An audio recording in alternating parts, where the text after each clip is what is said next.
Sir good morning, how are you? ఎలా prepare అవుతున్నారు? నేను మీ ఇబ్రహీం. ఫిజికల్ ఎడ్యుకేషన్లో సుమారు 20 సంవత్సరాల అనుభవం ఉండి వందలాది వ్యాయామ ఉపాధ్యాయులను తయారు చేసిన సంస్థ మాది. ఈ క్రమంలో మీకు వీడియోస్ రెగ్యులర్గా పంపుతున్నాను, అవి మీరు చూస్తున్నారు చక్కగా, వెరీ గుడ్. అదేవిధంగా మీరు లైక్ చేయండి, సబ్స్క్రైబ్ చేసుకోండి మన ఛానల్. అదేవిధంగా కామెంట్స్ ఏమైనా ఉంటే పెట్టండి. మీకు ఏమైనా డౌట్స్ ఉంటే పెట్టినట్లయితే నేను మీకు క్లారిఫై చేయడం జరుగుతుంది. ఓకే, చాలామంది ఏమనుకుంటుంటారంటే అప్పటికప్పుడు చదివేస్తే వచ్చేస్తుంది అనుకుంటారు. ఈ మనం చెప్పిన నేను లెసన్స్ మీరు నోట్స్ రూపంలో రాసుకోండి. ఓకే, నోట్స్ రూపంలో రాసుకుని డైలీ ఒకసారి నా క్లాస్ విన్న తర్వాత ఒకసారి మీరు నోట్స్ చెక్ చేసుకున్నట్లయితే మీకు సబ్జెక్ట్ అనేది మైండ్లో ఉండడం జరుగుతుంది. మనం మెథడ్స్లో టోర్నమెంట్స్ దాకా కొన్ని వీడియోస్ ఇవ్వడం జరిగిందండి, అవి చూసుకోండి. దానిలో భాగంగానే పరీక్షలు కొలతలు ఏంటంటే పరీక్షలు కొలతలు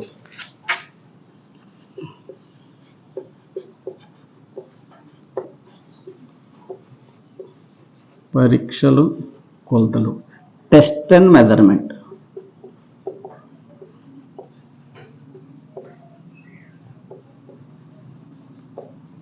ఈ లెసన్ మీకు చెప్పడం జరుగుతుందండి.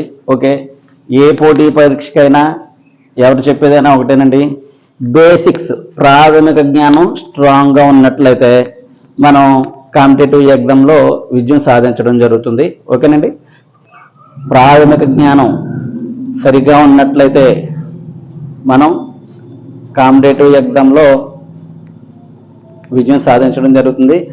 ప్రాథమిక జ్ఞానానికి మోడర్న్గా వచ్చిన సబ్జెక్ట్ ఏదైతే ఉందో అది అనుసంధానం చేసుకుని చదివినట్లయితే ఏంటంటే మనం విజయం సాధించగలుగుతాం. Okay, test and measurements. Test అంటే ఏంటి, మెజర్మెంట్ అంటే ఏంటి? ఏదైనా ఒక కార్యక్రమాన్ని క్రమ పద్ధతిలో నిర్వహించడాన్ని ఏమంటామంటే టెస్ట్ అంటాం. ఆ విధంగా చేసిన టెస్ట్ని మాపనం చేయడాన్ని మెజర్మెంట్ అంటాం. ఓకేనండి, క్రమం ప్రకారం ఒక కార్యక్రమం చేయడాన్ని ఏమంటామండి, టెస్ట్ అంటాం. ఆ చేసిన టెస్ట్ని ఓకే కొలవడాన్ని ఏమంటామంటే మెజర్మెంట్ అంటాం. మన సాధారణంగా ఫిజికల్ ఎడ్యుకేషన్లో వేగం అయితే దేని ద్వారా, స్టాప్ వాచ్ ద్వారా, మీటర్లు సెంటీమీటర్లు ఇవన్నీ కొలతలు అంటామండి. ఓకే, అసలు టెస్ట్ అండ్ మెజర్మెంట్స్ అనేవి వ్యాయామ ఉపాధ్యాయుడికి ఒక ఆయుధంలా పనిచేస్తాయండి. ఎలా పనిచేస్తాయి? ఒక ఆయుధంలా పనిచేస్తాయి.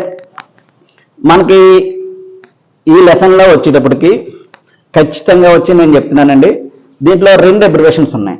ఆ 2 అబ్రివేషన్ మీరు అసలు పూర్తిగా ఏం చదవద్దు. పరిస్థితి జ్ఞానం వచ్చిందనుకోండి, పరిస్థితి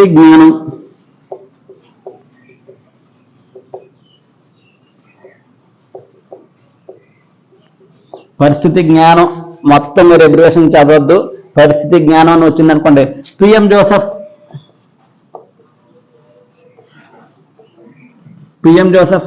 అదేవిధంగా అవసరాలు అర్హతలు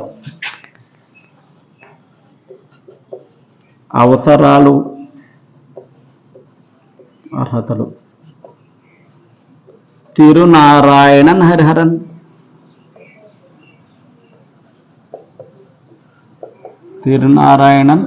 హరిహరన్.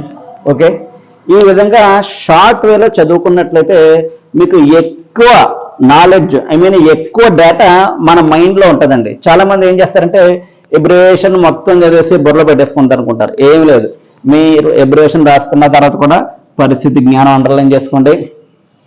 అదేవిధంగా అవసరాల అర్హతలు అండర్లైన్ చేసుకున్నట్లయితే మనకి ఎవరు జ్ఞాపకం రావాలి? ఆ 2 అక్షరాలు, ఆ 2 వర్డ్స్ మనకి విన్నట్లయితే వాళ్ళ జ్ఞాపకం వస్తే కాదు, మీరు ఎబ్రివేషన్ మొత్తం చదవాల్సిన పని లేదు. ఓకే, అసలు పరీక్షలు కొలతలు అనేవి ఎందుకు ఉపయోగపడతాయి? వ్యాయామ విద్యలో విద్యార్థి యొక్క మనం తరగతి గదిలో ఒక 30 మంది విద్యార్థులు ఉన్నారండి. వాళ్ళు ఒకడు పొడుగ్గా ఉన్నాడు, ఒకడు పొట్టుగా ఉన్నాడు. ఎవరైనా వచ్చినప్పుడు మా క్లాసులో విద్యార్థులందరూ పొడువేనండి, మా క్లాసులో విద్యార్థులందరూ లావేనండి చెప్పడానికి కుదురుతుందా? కుదరదు. అందుకోసం మనం ఏం చేయాలి? పరీక్షలు కొలతలు నిర్వహించాలి. అదేవిధంగా ఎత్తు, బరువు, ఇది విద్యార్థులు తీసుకుంటాం చూసారా, దాన్ని కూడా పరీక్షల కొలతలు అంటాం. ఈ పరీక్షల కొలతలు దేన్ని తెలియజేస్తాయి? విద్యార్థి యొక్క శారీరక మార్పులను తెలియజేస్తాయి. ఏంటండి? విద్యార్థి యొక్క శారీరక మార్పులు తెలియజేస్తాయి. అదేవిధంగా విద్యార్థి యొక్క శక్తి మరియు సమర్థత, ఏంటి? శక్తి మరియు సమర్థత, బలహీనతలు కూడా మనకి ఏంటంటే ఈ బలహీనతలు కూడా టెస్ట్ అండ్ మెజర్మెంట్స్ తెలియజేయడం జరుగుతుంది. అదేవిధంగా దీని యొక్క ముఖ్య ఉద్దేశం, పరీక్షలు కొలతల యొక్క ముఖ్య ఉద్దేశం విద్యార్థుల్లో వచ్చేటప్పటికండి, నేను పాఠశాల స్థాయి వరకు వచ్చేటప్పటికి పిల్లవాళ్ళలో జరిగే శారీరక మార్పులు తెలుసుకోవడానికి పరీక్షలు కొలతలు అనేవి ఉపయోగపడడం జరుగుతుంది. అసలు పరీక్ష అంటే ఏంటి, కొలత అంటే ఏంటి? ఏదైనా ఒక విషయాన్ని క్రమ పద్ధతి ద్వారా నిర్వహించడాన్ని ఏమంటామంటే పరీక్ష అంటాం. ఆ పరీక్ష చేసిన దాన్ని మాపనం చేయడాన్ని ఏమంటాం? కొలతలు అంటాం. ఏంటండి? టెస్ట్ చేసిన దాన్ని మాపనం చేయడాన్ని ఏమంటామండి? కొలతలు అంటాం. ఓకే, అసలు మంచి పరీక్షకి ఏ లక్షణాలు ఉండాలి? మంచి పరీక్షకు ఉండాల్సిన లక్షణాలు. ఓకేనండి, నాకు కొంచెం బోర్డు మీద చిన్నగా రాసే అలవాటు ఉందండి. ఓకే, పెద్దగా రాయడానికి నేను ప్రయత్నిస్తాను. పరీక్షకు ఉండాల్సిన లక్షణాలు: ఒకటి, యథార్థత. ఇంగ్లీష్లో దీన్ని ఏమంటామంటే వ్యాలిడిటీ అంటాం. ఏమంటాం? వ్యాలిడిటీ. ఓకే, యథార్థత అంటే ఏంటి? ఏదైనా ఒక విషయాన్ని కొలవలసి వచ్చినప్పుడు ఆ యొక్క విషయాన్ని మాత్రమే కొలవాలి, వేరే ఒక విషయాన్ని కొలవరాదు. ఇక్కడ చూసుకుందాం. దీనికి చిన్న ఎగ్జాంపుల్. ఒక విద్యార్థి యొక్క బరువును కొలవలసినప్పుడు కేవలం బరువును మాత్రమే కొలవాలి, ఎత్తును కొలవరాదు. ఒకవేళ ఎత్తు కొలిచామనుకోండి, ఆ పరీక్షకి ఏం లేనట్టు? యథార్థత లేనట్టు. ఓకే, ఇక్కడ చిన్నది, ఏమక్కర్లేదు. ఏ అంశం అయితే కొలవాలో అదే అంశాన్ని కొలవాలి, వేరే అంశం కొలవరాదు. ఓకే,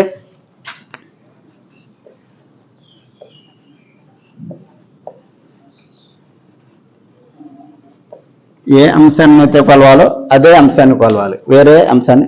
విద్యార్థి యొక్క ఎత్తును కొలవలసినప్పుడు ఎత్తు మాత్రమే కొలవాలి, బరువును కొలవరాదు. ఓకేనండి. నెక్స్ట్ యథార్థత అయిపోయింది. నెక్స్ట్ విశ్వసనీయత.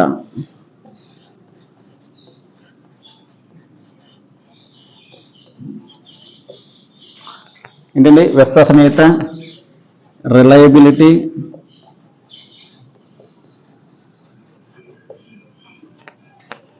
ఏదైనా ఒక జట్టుతో ఒక పరీక్షను ఎన్నిసార్లు నిర్వహించినా ఫలితము ఇంచుమించుగా ఒకే విధంగా రావాలి. ఓకే, మళ్ళీ చూడండి. ఏదైనా ఒక జట్టుతో ఒక పరీక్షను ఎన్నిసార్లు నిర్వహించినా ఫలితం అనేది ఇంచుమించు ఒకే విధంగా రావాలి. మీకు చిన్న ఎగ్జాంపుల్ చెప్తున్నాను. నేనే ఉన్నాను, నన్నే మీరు టెస్ట్ చేస్తున్నారు. ఉదయాన్నే 100 మీటర్స్ సార్ మీరు బాగా పరిగెడతారు కదా, బాగా పరిగెట్టండి. మార్నింగ్ నాకు వార్నింగ్ అప్ అది చేయించి 6:30కి 100 మీటర్స్ టెస్ట్ చేయించారు. ఏదో కష్టపడి ఏదో పరిగెట్టాను అనుకోండి, ఎంత 15 సెకండ్లు పరిగెట్టాను. ఆ తర్వాత మళ్ళీ మధ్యాహ్నం 11 గంటలకి సార్ మళ్ళీ పరిగెట్టండి సార్ అంటే మళ్ళీ కష్టపడి పరిగెట్టాను. 14 సెకండ్ల దూరం పరిగెట్టాను. 100 మీటర్స్ని 14 సెకండ్ల సమయంలో కంప్లీట్ చేశాను. ఓకే, ఆ తర్వాత సాయంత్రం రెస్ట్ ఇచ్చి జ్యూస్ అది పెట్టి చక్కగా సార్ మళ్ళీ పరిగెట్టండి అని 4 గంటలకి 4:30కి మళ్ళీ నాతో ఒక టెస్ట్ నిర్వహించారు. 100 మీటర్స్ పరిగెట్టండి సార్ అని.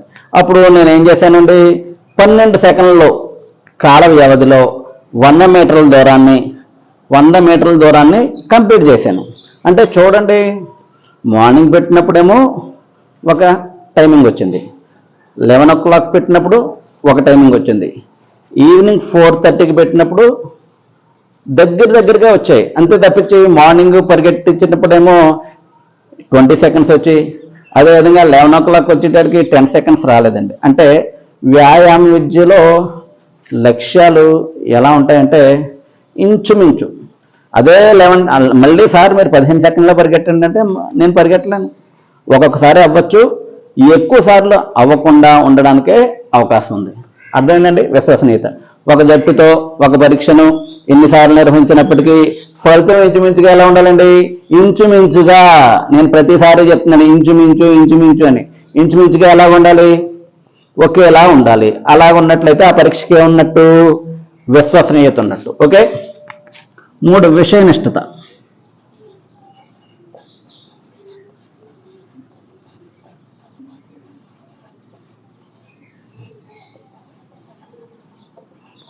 ఆబ్జెక్టివిటీ. ఓకేనండి, ఆబ్జెక్టివిటీ.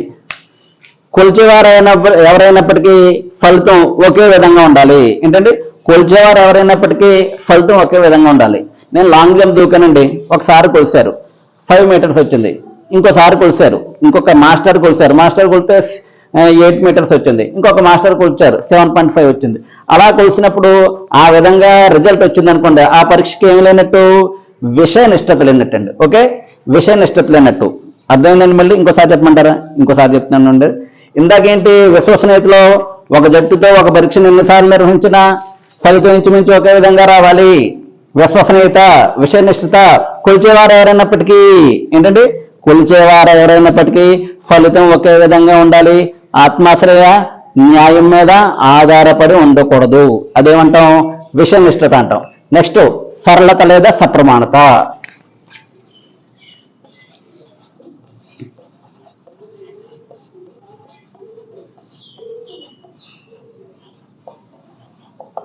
సింప్లిసిటీ. ఏంటంటే సింప్లిసిటీ. పరీక్ష అనేది సరళంగాను సూటుగాను ఉండాలి. కాలాన్ని ఖర్చుని ఆదా చేసే విధంగా ఉండాలి. ఏంటంటే పరీక్ష అనేది సరళంగా సూటుగాను ఉండాలి, కాలాన్ని ఖర్చుని ఆదా చేసే విధంగా ఉండాలి. ఈ విధంగా ఉన్నప్పుడే అది మంచి టెస్ట్గా మనం చెప్పుకోవచ్చు. ఏంటంటే అది మంచి టెస్ట్గా చెప్పుకోవచ్చు. ఓకే. దీనితో పాటు మేజర్గా ఏముండాలండి? నకలు,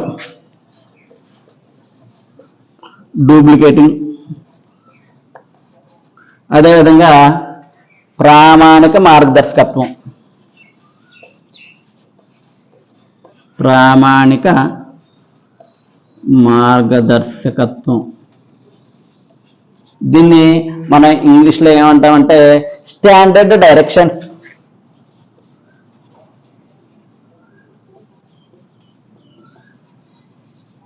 అంటే ఇక్కడ స్టాండర్డ్ డైరెక్షన్స్ అంటే ఏంటి?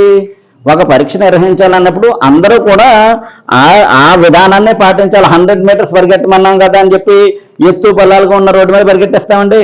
ఈ కొండపై నుంచి ఆ కొండ మీద దాకా ఈ డౌన్ వచ్చింది అనుకోండి, ఇది 100 మీటర్లు ఇలా పరిగెట్టేయాలి అంటే కుదురుతుందా? కుదరదు. పరీక్ష నిర్వహించాలంటే అది ప్రామాణిక మార్గదర్శకత్వం అయి ఉండాలి. ఆ పరీక్ష అందరికీ ఆమోదయోగ్యమే ఉండాలి. ఓకేనండి. ఈ విధంగా ఒక పరీక్షకి ఉండాల్సిన లక్షణాలు: యథార్థత, విశ్వసనీయత, విషయనిష్ఠత, సరళత మరియు సరళత లేదా సప్రమాణత, నకలు మరియు ప్రామాణిక మార్గదర్శకత్వం. ఇవన్నీ ఉన్నట్లయితేనే అది మంచి పరీక్షకి ఉదాహరణగా చెప్పుకోవచ్చు. ఓకే, బాగానే ఉంది. వ్యాయామ విధిలో ఉపయోగించే పరీక్షలు ఏమున్నాయి సార్? ఓకే, ఫిజికల్ ఎడ్యుకేషన్లో వినియోగించే పరీక్షలు కూడా మనం తెలుసుకుందాం. ఓకే, ఈ పక్కన రాస్తున్నానండి, వీటి కోసం కూడా మనం చెప్పుకుందాం. ఓకే, ఫిజికల్ ఎడ్యుకేషన్లో వచ్చేటప్పటికి మెడికల్ టెస్ట్లు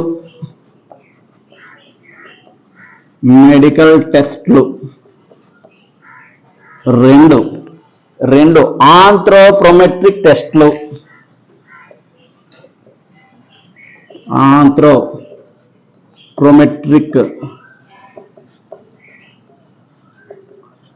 టెస్ట్లు 3 ఆంథ్రోమెట్రిక్ పరీక్షలు.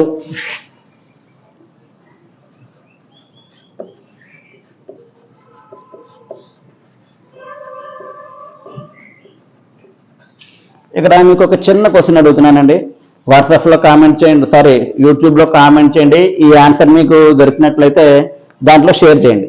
ఆంథ్రోప్రోమెట్రిక్ పితామహుడు అని ఎవరిని అంటారు? ఆంథ్రోప్రోమెట్రిక్ పితామహుడు అని ఎవరిని అంటారు? ఓకే, మీకు ఆన్సర్ తెలిసినట్లయితే వాట్సాప్లో కానీ యూట్యూబ్లో కానీ షేర్ చేయండి. ఓకే, ఆంథ్రోమెట్రిక్ పరీక్షలు. 4 జ్ఞాన పరీక్షలు అండి. జ్ఞాన పరీక్షలు నాలెడ్జ్ టెస్ట్ ఏంటంటే నాలెడ్జ్ టెస్ట్,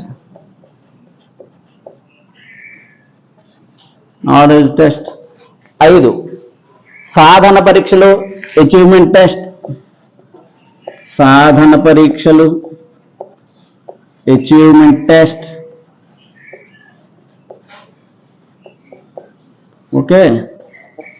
6 క్యారెక్టర్ టెస్ట్, మూర్తిమత్వ పరీక్షలు, క్యారెక్టర్ టెస్ట్, మూర్తిమత్వ పరీక్షలు. ఓకేనండి. ఇక్కడ ఉన్నాయని మనం చెప్పుకుందాం. మెడికల్ టెస్టులు అంటే ఏంటి? మెడికల్ టెస్టులు ఒక హెల్త్ ఆఫీసర్ ఆధ్వర్యంలో పాఠశాలకు వచ్చి పిల్లవాళ్ళను సంవత్సరానికి 2 సార్లు మెడికల్ టెస్టులు చేయడం జరుగుతుంది, ఆరోగ్య పరీక్షలు. నెక్స్ట్ ఆంథ్రోప్రోమెట్రిక్ టెస్టులు, ఆంథ్రోప్రోమెట్రిక్ టెస్టులు. దీనికోసం మీకు తర్వాత చెప్తానండి. ఆంథ్రోమెట్రిక్ అంటే ఏంటి, ఆంథ్రోప్రోమెట్రిక్ అంటే ఏంటి. నెక్స్ట్ జ్ఞాన పరీక్షలు, నాలెడ్జ్ టెస్ట్స్ అనేవి ఎక్కడ ఉపయోగపడతాయి, ఎలాగా సార్?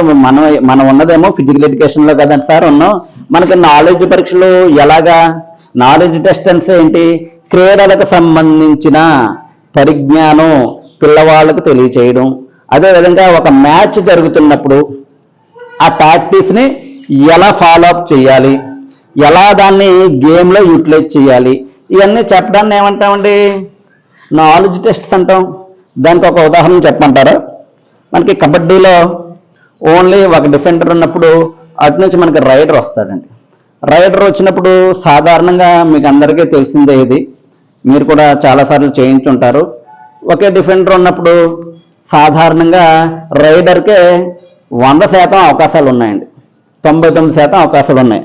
అప్పుడు మనం ఏం చేస్తాం? రే నీ కాలు స్లైట్గా ఆంచినట్టు తగిలినట్టు లాబీకి టచ్ అవ్వకుండా పెట్టు, రైడర్ వచ్చిన వెంటనే టచ్ చేసిన వెంటనే నువ్వు వెంటనే లాబీ మీద పెట్టే అంటాం. అది నాలెడ్జ్ టెస్ట్. ఓకే. ఒక్కొక్క గేమ్లో కొన్ని టెక్నిక్స్ ఉంటాయండి, కొన్ని టాక్టిక్స్ ఉంటాయి. అవన్నీ కూడా జ్ఞాన పరీక్షల్లో భాగంగా మనం విద్యార్థులకు చెప్పాలి. అదేవిధంగా సాధన పరీక్షలు, అచీవ్మెంట్ టెస్ట్. పిల్లవాళ్ళకి మనం 100 metres, long jump, cricket ball throw, skipping, ఇవన్నీ పిల్లవాళ్ళతో చేస్తాం చూసారా? ఇవన్నీ దాంట్లో సాధన పరీక్షల్లో భాగంగా చేయించడం జరుగుతుంది. అదేవిధంగా ఈ సాధన పరీక్షలతో పాటు పిల్లవాళ్ళకి స్కిల్స్ చెప్పినప్పుడు చెప్పిన స్కిల్స్ని కూడా మనం పిల్లవాళ్ళతో ప్రాక్టీస్ చేయించడం జరుగుతుందండి. ఓకే. ఇక్కడ వరకు ఈ మూర్తిమత్వ పరీక్షలు, సాధన పరీక్షలు. ఓకే. అదేవిధంగా దీంట్లో చూసుకున్నట్లయితే మనకి సాధన పరీక్షల్లో భాగంగా ఏంటండి కొన్ని పరీక్షలు ఉన్నాయి. 100 మీటర్స్, 100 మీటర్స్ వచ్చేటప్పటికి దేని ద్వారా కొలుస్తాం? స్పీడ్. Okay, speed.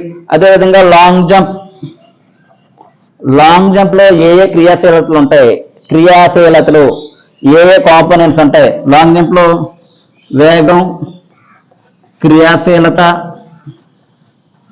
ఏంటంటే వేగం, క్రియాశీలత, సమన్వయం. అదేవిధంగా హై జంప్ చూసుకోండి. హై జంప్లో క్రియాశీలత, సమన్వయం.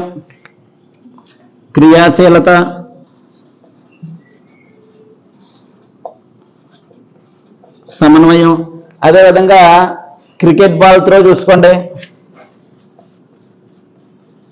క్రికెట్ బాల్ త్రో వచ్చేసరికి వేగంగా పరిగెట్టి వస్తాం, కోఆర్డినేట్ చేస్తాం, కోఆర్డినేషన్తో బాల్ని వదులుతాం. దీన్ని ఏమంటామంటే వేగం, క్రియాశీలత, సమన్వయం.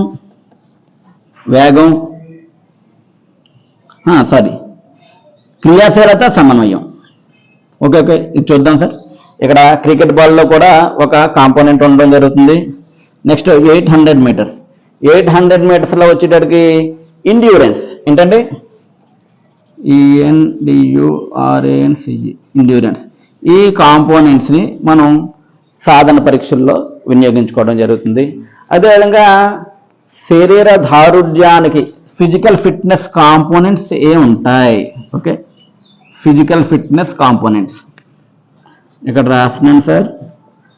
Physical fitness components. Okay, physical fitness కాంపోనెంట్స్లో ఏముంటాయంటే వేగం,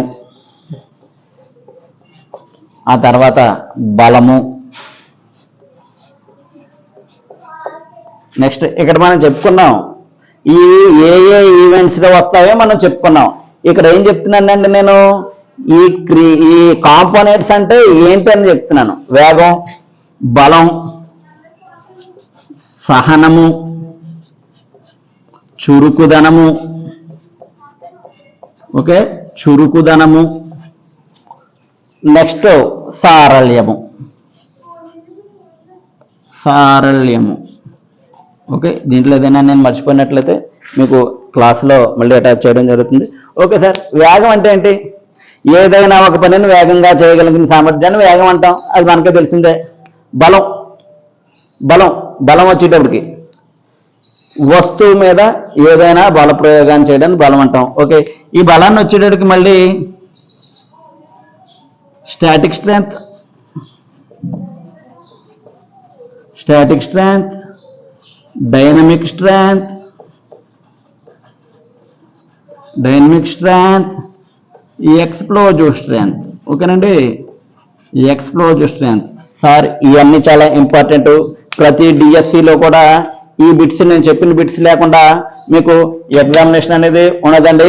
ఓకే, యథార్థత, విశ్వసనీయత, విషనిష్టత, సరళత లేదా సప్రమాణత, నకలు, ప్రామాణిక మార్గదర్శకత్వం ఎవ్రీ డిఎస్సీలో ఉంటుంది. మీరు అనుకుంటారు సార్ ఇది ఈజీయే కదా అని. ఈజీయే. చాలా మంది స్కోర్ చేసిన వాళ్ళు కూడా, ఉద్యోగం కొట్టిన వాళ్ళు కూడా ఈ ఏరియాలో చాలా బిట్లు చాలా సార్లు తప్పు పెట్టడం జరిగిందండి. ఓకే ఓకే, ఇక్కడ ఇది ఒకసారి చెప్పేయమంటారా? ఇది ఒకసారి చెప్పేస్తాను చూడండి. Okay, static strength, dynamic strength, explosive strength అంటే స్థితి శక్తి, గతి శక్తి, ఎక్స్ప్లోజివ్ స్ట్రెంగ్త్. ఓకేనండి, స్థితి శక్తి అంటే ఓకే, ఒక్క నిమిషం సార్, ఒక్క నిమిషం.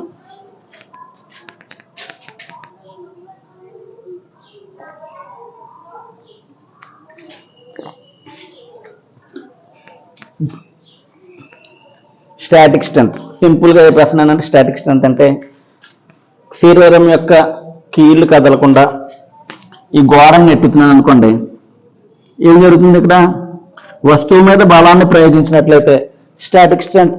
ఈ స్టాటిక్ స్ట్రెంగ్త్ అనేది దేంతో కొలుస్తామంటే డైనమోమీటర్ ద్వారా కొలుస్తామండి. ఓకే,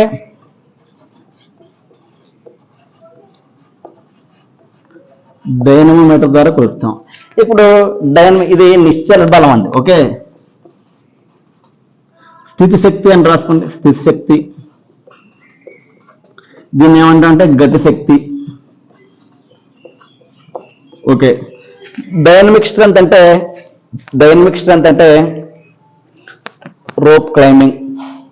శరీరంలో డిప్స్ కొడతాం చూడండి, డిప్స్. ఇవన్నీ కూడా దేంట్లోకి వస్తాయంటే డైనమిక్ స్ట్రెంగ్త్లోకి వస్తాయి. ఓకేనండి, ఎక్స్ప్లోజివ్ స్ట్రెంగ్త్ విస్ఫోటన బలము లేదా విస్ఫోటన శక్తి. శరీరంలో శక్తిని అంతటిని క్రోడీకరించి ఒకేసారి శక్తిని విడుదల చేయడాన్ని ఏమంటామండి?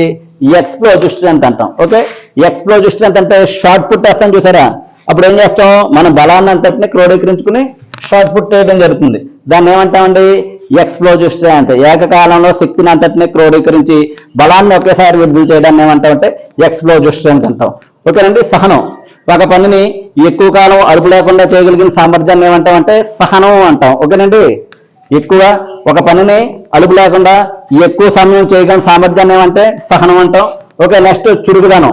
దేహం అందులోని భాగాలను వేగంగా అన్ని దిక్కులకు మార్చగలిగిన సామర్థ్యాన్ని ఏమంటామంటే చురుకుదనం అంటాం. ఓకేనండి, దేహం అందులోని భాగాలను అనేక దిక్కులకు వేగంగా కదలచగలిగిన సామర్థ్యాన్ని ఏమంటామంటే చురుకుదనం అంటాం. సారళ్యము. దేహము అందులో భాగాలను వంచగలిగిన సామర్థ్యాన్ని ఏమంటామంటే సారళ్యము అంటాం. ఓకే సార్, 20 years ఎక్స్పీరియన్స్ అండి. మీ వెనకాల నేనున్నాను. మీతో డిఎస్సి సాధించేటట్టు చేసే బాధ్యత నాది. ఓకే సార్, మీరు ఎంక్వైరీ చేసుకోండి. ఇబ్రహీం సార్ ఆయన ఎంక్వైరీ చేసుకున్న తర్వాతే నా క్లాసులు వినండి, నన్ను ఫాలో అవ్వండి. ఓకే అండి, మీ ఉద్యోగ సాధనలో మీ వెంట నేను ఉంటాను. ఓకే, క్లాసు నచ్చినట్లయితే లైక్ చేయండి, షేర్ చేయండి, సబ్స్క్రైబ్ చేసుకోండి, కామెంట్ చేయండి. ఓకే సార్, ఈ టాపిక్ మీరు చూసుకున్నట్లయితే ఖచ్చితంగా ఈ ఏరియా నుంచి 3 బిట్ల నుంచి 4 బిట్లు మీకు మెథడ్స్ భాగంలో ఖచ్చితంగా రావడం జరుగుతుంది. ఓకే సార్, మీ నుంచి మేము ఆశించేది లైక్స్ ఆశిస్తామండి. Okay okay sir, thank you.